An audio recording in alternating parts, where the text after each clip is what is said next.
Today we're going to be talking about DNA transcription, translation, and mutation. So we have two strands that we're working with. We have a DNA template strand and a DNA coding strand. Now the coding strand allows us to find our mRNA strand by replacing all the thymines with uracils, such as happens during transcription.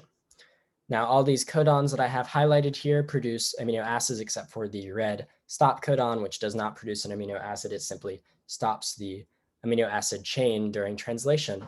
And I found all these amino acids using the codon dictionary seen on the lower left hand of this slide.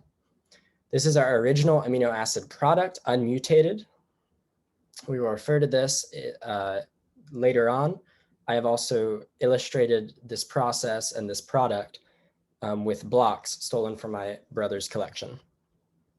So we have some point mutations that we need to talk about, the first of which is a missense mutation, where we replaced a G with a C in our mutated DNA sequence. Now our affected mRNA reads ACG in that particular codon, and ACG codes for a different amino acid than its original AGG. It codes for THR instead of ARG.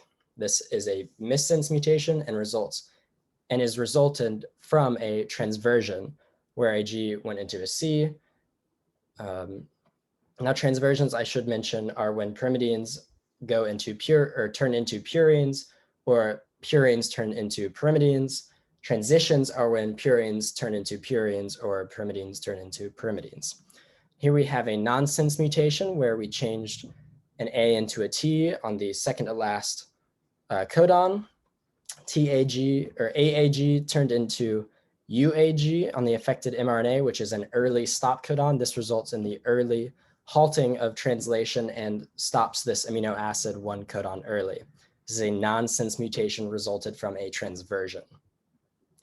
Next, we have a silent mutation where a C is mutated into a T. This is a transition, remember, but our affected mRNA and the resulting amino acid chain is the same, except for the affected mRNA is a GUU instead of a GUC.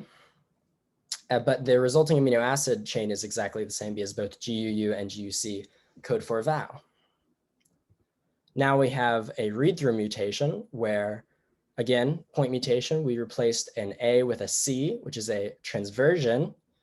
And then that last codon, which was a stop codon and doesn't code for any actual amino acid, now is changed into UAC, which does code for an amino acid and does not stop that amino acid chain. So it ends up being longer, seen on the left, than our original codon. Now, these are my citations. Thank you very much for listening.